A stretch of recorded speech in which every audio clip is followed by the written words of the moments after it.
देखो जी, परमात्मा दे नाम तो बिना साडा कोई भी सच्चा सहारा नहीं है। साडी जिंदगी दे विच भावें जिहड़ा मर्जी दुख रोग होवे, कोई भी मुसीबत होवे, जेकर आपां सच्चे मनों सतगुर सच्चे पातशाह दे अगे अरदास बेनती करदे हां ना, तां परमात्मा साडी फरियाद, साडी अरदास बेनती नूं झट प्रवान कर लैंदे आ। पर असीं कच्चे हां, साडा भरोसा डावां डोल आ। पर जिन्हां मनुखां दा अपने सतगुर सच्चे पातशाह दे उत्ते भरोसा पक्का है, सच करके जाणिओ सतगुर सच्चे पातशाह भी उन्हां दे कम्मां दे विच प्रतੱਖ वरत जांदे आ। पता ही नहीं लगदा कि किहड़ा काम किवें हो गया, कदों हो गया। इस करके उस सतगुर सच्चे पातशाह दे उत्ते हमेशा भरोसा पक्का रखना है, क्योंकि वह सर्व कला समर्थ परम पिता परमात्मा जिस दे असीं बच्चे आ, वो सब कुछ कर सकते आ। किसी दी भी जिंदगी नूं पल दे विच बदल सकते आ। सतगुर सच्चे पातशाह मेहरबान हो जावे, सतगुर सच्चे पातशाह दी जिस मनुख दे उत्ते निगाह सवली हो जावे ना, वो मनुख दी मोहताजी कट्टी जांदी आ। उहनूं किसी दे भी मोहताज होण दी लोड़ नहीं पैंदी। सतगुर सच्चे पातशाह आप हर थां ते सहाई हुंदे आ। इत्थे महापुरख जी कहंदे हुंदे ने सतगुर सच्चे पातशाह दी निगाह सवली होण दा पता कित्थों लगदा है? जदों सानूं अमृत वेले दे विच जाग आउंदी आ। कई बार आपां कह दिंदे आ ना कि साडे कोलों अमृत वेले नहीं उठिया जांदा, असीं बहुत कोशिशां करदे आ, पर कुछ भैण भरा कह दिंदे आ भी सानूं तां अलार्म लाउण दी भी लोड़ नहीं पैंदी, असीं तां अपने आप ही सवेरे सवेरे उठ पैंदे आ, साडी अख खुल जांदी आ। पर उन्हां दे विचों कुछ भैण भरा उस मौके नूं संभाल नहीं पाउंदे। उन्हां नूं नहीं पता कि ये वेला किन्ना पावरफुल आ, किन्ना ताकतवर आ। क्योंकि महापुरख जी कहंदे 24 घंटिਆਂ दे विचों अमृत वेला सब तो ताकतवर, सब तो पावरफुल वेला है। क्योंकि इस वेले दे विच पता नहीं किन्नियां रब्बी रूहां, रंग रतड़ियां रूहां इक्को वेले दे विच वो परम पिता परमात्मा नूं याद कर रहीआं हुंदियां ने। तां फिर जिहड़ा वातावरण है ना, यही पॉजिटिव हो जाता है, यही पावरफुल बन जाता है। तो इस वेले दे विच कोई भी उठे तो उन्होंने एक वखरी ऊर्जा एनर्जी का अनुभव होंदा है। तो हर कोशिश करनी है कि आपां अमृत वेले दे विच उठीए, पर जेकर साडी अख अपने आप ही अमृत वेले दे विच खुल रही आ तो साडे नालों वड्डे भागां वाला कोई हो ही नहीं सकदा।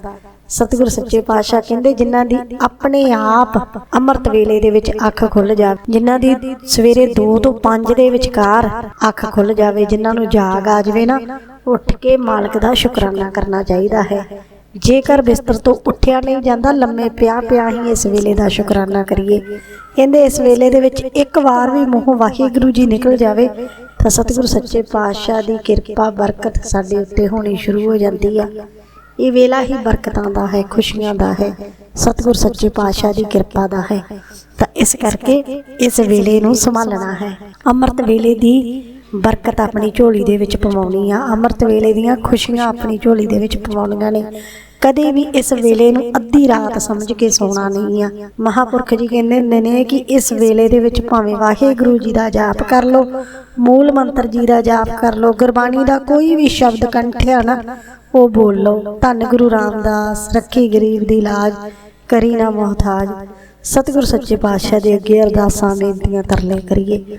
जेकर नींद ने बहुत ज़्यादा जोर पाया है, लेट सुते सी, साडी नींद पूरी नहीं हुई आ, तो जेकर इस वेले दे विच जाग आई है तो ये वेला संभाल के आपां फिर तो सौ सकते हैं। सोना तो नहीं चाहिए, क्योंकि जदों आपां उठना शुरू कर दिंदे आ फिर नींद प्यारी नहीं लगती, फिर सतगुर सच्चे पातशाह दा नाम प्यारा लगता है।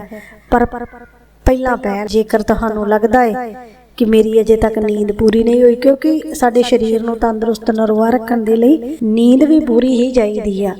जेकर आपां घट सौंने आ तां भी साडा शरीर आलसी रहिंदा है। वध सौण करके भी आलस पैंदा है ते घट सौण करके भी आलस पैंदा है। ते जे लगदा है भी साडी नींद अजे पूरी नहीं हुई आ तां फिर तुसीं पाठ करके गुरबाणी दा शब्द जाप करके फिर तो सौ जाना। पर इस वेले नूं संभालना जरूर है, क्योंकि इस वेले दे विच 1 वार 2 वार 4 वार 10 वार 100 वार जिन्नी वार भी वाहिगुरू जी कह सकते हैं, मूल मंत्र जी का जाप कह सकते हैं, मालक का शुकराना कर सकते हैं, उन्नी वार ही करो। क्योंकि जिन्नी वार साडे मूँहों सतगुर सच्चे पातशाह का मिठा प्यारा नाम निकलेगा, उन्ने ही साडे दुख रोग चिंतावां परेशानियां ਦੂਰ ਹੋਣਗੀਆਂ। ਤਾਂ ਫਿਰ ਇਸ ਵੇਲੇ ਨੂੰ ਜ਼ਰੂਰ ਸੰਭਾਲਣਾ ਹੈ, ਕਦੇ ਵੀ ਇਹਨੂੰ ਅੱਧੀ ਰਾਤ ਨਹੀਂ ਸਮਝਣਾ, ਕਿਉਂਕਿ 2 ਵਜੇ ਤੋਂ ਬਾਅਦ ਦਾ ਵੇਲਾ ਅੰਮ੍ਰਿਤ ਵੇਲਾ ਹੈ, ਸਾਡੀ ਜ਼ਿੰਦਗੀ ਨੂੰ ਬਦਲਣ ਵਾਲਾ ਵੇਲਾ ਹੈ। ਸਾਡੇ ਸਤਿਗੁਰ ਸੱਚੇ ਪਾਤਸ਼ਾਹ ਦੀਆਂ ਖੁਸ਼ੀਆਂ, ਬਰਕਤਾਂ, ਮਿਹਰਾਂ ਹਾਸਲ ਕਰਨ ਵਾਲਾ ਵੇਲਾ ਹੈ। ਤਾਂ ਇਸ ਵੇਲੇ ਨੂੰ ਗਵਾਉਣਾ ਨਹੀਂ ਆ। ਕੁਝ ਲੋਕ ਇਸ ਵੇਲੇ ਨੂੰ ਤਰਸਦੇ ਆ ਕਿ ਸਾਡੇ ਉੱਤੇ ਵੀ ਇਹ ਕਿਰਪਾ ਹੋਵੇ, ਸਾਡੀ ਝੋਲੀ ਦੇ ਵਿੱਚ ਇਹ ਵੇਲਾ ਪਵੇ, ਪਰ ਕੁਝ ਲੋਕਾਂ ਨੂੰ ਇਸ ਵੇਲੇ ਦੀ ਕੀਮਤ ਦਾ ਨਹੀਂ ਪਤਾ। ਉਹਨਾਂ ਨੂੰ ਜਾਗ ਤਾਂ ਆਉਂਦੀ ਆ, ਪਰ ਉਹ ਇਸ ਵੇਲੇ ਨੂੰ ਸੰਭਾਲ ਹੀ ਨਹੀਂ ਪਾਉਂਦੇ। ਪਰ ਮਹਾਂਪੁਰਖ ਜੀ ਕਹਿੰਦੇ ਜਦੋਂ ਆਪਣੇ ਆਪ ਜਾਗ ਆਵੇ ਨਾ, ਸਮਝੋ ਮੇਰੇ ਸਤਿਗੁਰੂ ਸੱਚੇ ਪਾਤਸ਼ਾਹ ਮੈਨੂੰ ਕੁਝ ਦੱਸਣਾ ਚਾਹੁੰਦੇ ਆ, ਮੈਨੂੰ ਕੁਝ ਦੇਣਾ ਚਾਹੁੰਦੇ ਆ, ਮੇਰੇ ਨਾਲ ਗੱਲਾਂ ਕਰਨੀਆਂ ਚਾਹੁੰਦੇ ਆ। ਜਦੋਂ ਆਪਾਂ ਗੁਰਬਾਣੀ ਦਾ ਪਾਠ ਕਰਦੇ ਆ ਤਾਂ ਇਹ ਪ੍ਰਤੱਖ ਗੁਰੂ ਸਾਹਿਬ ਆਪ ਨੇ, ਗੁਰੂ ਦਾ ਗਿਆਨ, ਗੁਰੂ ਦੀਆਂ ਗੱਲਾਂ ਨੇ। ਸਤਿਗੁਰੂ ਸੱਚੇ ਪਾਤਸ਼ਾਹ ਆਪ ਬੋਲ ਕੇ ਸਾਨੂੰ ਸਮਝਾ ਰਹੇ ਹੁੰਦੇ ਆ। ਤਾਂ ਫਿਰ ਅੰਮ੍ਰਿਤ ਵੇਲੇ ਦੇ ਵਿੱਚ ਉੱਠ ਕੇ ਸਤਿਗੁਰੂ ਸੱਚੇ ਪਾਤਸ਼ਾਹ ਦਾ ਦਿੱਤਾ ਗਿਆਨ ਹਾਸਲ ਕਰਨਾ ਹੈ, ਗੁਰਬਾਣੀ ਦਾ ਪਾਠ ਕਰਨਾ ਹੈ। ਪਰ ਜੇਕਰ ਤੁਹਾਨੂੰ ਲੱਗਦਾ ਕਿ ਤੁਸੀਂ ਇਸ਼ਨਾਨ ਨਹੀਂ ਕਰ ਪਾਉਂਦੇ ਜਾਂ ਤੁਹਾਡੇ ਤੋਂ ਉੱਠ ਕੇ ਪਾਠ ਨਹੀਂ ਕੀਤਾ ਜਾਣਾ, ਤਾਂ ਵੀ ਇਸ ਵੇਲੇ ਦੇ ਵਿੱਚ ਵਾਹਿਗੁਰੂ ਜੀ ਦਾ ਸਿਮਰਨ ਕਰੋ, ਮੂਲ ਮੰਤਰ ਜੀ ਦਾ ਜਾਪ ਕਰੋ। ਬਸ ਇੱਕੋ ਗੱਲ ਯਾਦ ਰੱਖਣਾ ਕਿ ਸਾਡੀ ਜ਼ਿੰਦਗੀ ਦੇ ਵਿੱਚ ਜਿਸ ਦਿਨ ਵੀ ਬਦਲਾਵ ਆਇਆ ਨਾ, ਗੁਰੂ ਦੇ ਗਿਆਨ ਅਤੇ ਧਿਆਨ ਕਰਕੇ ਹੀ ਆਵੇਗਾ। ਤਾਂ ਫਿਰ ਆਓ ਇਸ ਵੇਲੇ ਨੂੰ ਸੰਭਾਲੀਏ।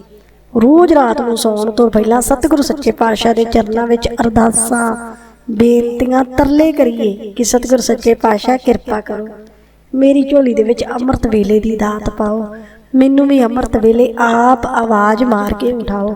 ਕਿਉਂਕਿ ਜਦੋਂ ਸਤਿਗੁਰੂ ਸੱਚੇ ਪਾਤਸ਼ਾਹ ਆਪ ਆਵਾਜ਼ ਮਾਰ ਕੇ ਉਠਾਉਂਦੇ ਆ, ਫਿਰ ਆਲਸ ਸੁਸਤੀ ਨਹੀਂ ਪੈਂਦੀ। ਮਾਲਕ ਤੋਂ ਰੋਜ਼ ਅੰਮ੍ਰਿਤ ਵੇਲੇ ਦੀ ਦਾਤ ਮੰਗਣੀ ਆ, ਫਿਰ ਕੁਝ ਵੀ ਮੰਗਣ ਦੀ ਲੋੜ ਨਹੀਂ ਪੈਂਦੀ। ਰੋਜ਼ ਰਾਤ ਨੂੰ ਸੌਣ ਤੋਂ ਪਹਿਲਾਂ ਦਿਨ ਭਰ ਦੀਆਂ ਦਿੱਤੀਆਂ ਦਾਤਾਂ ਦੇ ਲਈ ਮਾਲਕ ਦਾ ਸ਼ੁਕਰਾਨਾ ਕਰਨਾ, ਗਲਤੀਆਂ ਦੇ ਲਈ ਮਾਫੀ ਮੰਗਣੀ, ਅੰਮ੍ਰਿਤ ਵੇਲਾ ਮੰਗਣਾ। ਜਿੰਨੀ ਦੇਰ ਤੱਕ ਨੀਂਦ ਨਹੀਂ ਆਉਂਦੀ ਓਨੀ ਦੇਰ ਤੱਕ ਵੀ ਬਿਸਤਰ ਤੇ ਲੰਮੇ ਪਿਆ ਵਾਹਿਗੁਰੂ ਵਾਹਿਗੁਰੂ ਜੀ ਦਾ ਜਾਪ ਕਰਦੇ ਰਹਿਣਾ। ਤਾਂ ਦੇਖਣਾ ਸਤਿਗੁਰੂ ਸੱਚੇ ਪਾਤਸ਼ਾਹ ਦੀ ਕਿਰਪਾ ਦੇ ਨਾਲ ਸਾਡੀ ਜ਼ਿੰਦਗੀ ਦੇ ਵਿੱਚ ਖੁਸ਼ੀਆਂ, ਬਰਕਤਾਂ ਜ਼ਰੂਰ ਆਉਣਗੀਆਂ। ਤਾਂ ਮੁੱਕਦੀ ਗੱਲ ਇਹ ਆ ਕਿ ਅੰਮ੍ਰਿਤ ਵੇਲੇ ਦਾ ਵੇਲਾ ਬੜਾ ਹੀ ਪਵਿੱਤਰ, ਪਾਵਰਫੁਲ ਵੇਲਾ ਹੈ। ਜੋ ਮਨੁੱਖ ਵੀ ਇਸ ਵੇਲੇ ਦੇ ਵਿੱਚ ਉੱਠਦੇ ਨੇ, ਨਾਮ ਜਪਦੇ ਨੇ, ਉਹਨਾਂ ਦੇ ਉੱਤੇ ਸਤਿਗੁਰੂ ਸੱਚੇ ਪਾਤਸ਼ਾਹ ਸਦਾ ਹੀ ਮਿਹਰਬਾਨ ਰਹਿੰਦੇ ਆ। ਤਾਂ ਜਦੋਂ ਵੀ ਇਸ ਵੇਲੇ ਦੇ ਵਿੱਚ ਜਾਗ ਆ ਜਾਵੇ, ਭਾਵੇਂ ਅੱਖ ਆਪਣੇ ਆਪ ਖੁੱਲੇ ਤੇ ਭਾਵੇਂ ਅਸੀਂ ਅਲਾਰਮ ਦੀ ਸਹਾਇਤਾ ਦੇ ਨਾਲ ਉੱਠੀਏ, ਬਸ ਇਸ ਵੇਲੇ ਨੂੰ ਸੰਭਾਲਣਾ ਹੈ। ਸੱਚ ਕਰਕੇ ਜਾਣਿਓ, ਸਾਡੇ ਇੱਕ ਵਾਰ ਵਾਹਿਗੁਰੂ ਜੀ ਕਹਿਣ ਦੇ ਨਾਲ ਵੀ ਸਾਡਾ ਭਲਾ ਹੋਣਾ ਸ਼ੁਰੂ ਹੋ ਜਾਵੇਗਾ।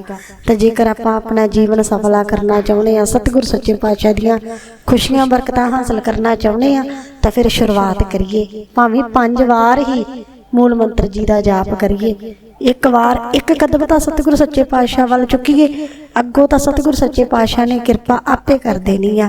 ਅੱਜ 5 ਵਾਰ ਕਰਾਂਗੇ, ਕੱਲ ਨੂੰ 10 ਵਾਰ ਕਰਾਂਗੇ, ਪਰਸੋਂ 15 ਵਾਰ, ਇਸੇ ਤਰ੍ਹਾਂ ਹੀ ਸਤਿਗੁਰੂ ਸੱਚੇ ਪਾਤਸ਼ਾਹ ਨੇ ਕਿਰਪਾ ਕਰਦੇ ਜਾਣਾ ਹੈ। ਆਪੇ ਹੀ ਉਹਨਾਂ ਨੇ ਸੇਵਾ ਕਰਵਾ ਲੈਣੀ ਆ। ਹੋ ਸਕਦਾ ਹੈ ਸਤਿਗੁਰੂ ਸੱਚੇ ਪਾਤਸ਼ਾਹ ਤਰਸ ਕਰਕੇ ਅੰਮ੍ਰਿਤ ਵੇਲਾ ਅਤੇ ਅੰਮ੍ਰਿਤ ਵੇਲੇ ਦਾ ਨਿਤਨੇਮ ਬਖਸ਼ ਦੇਣ।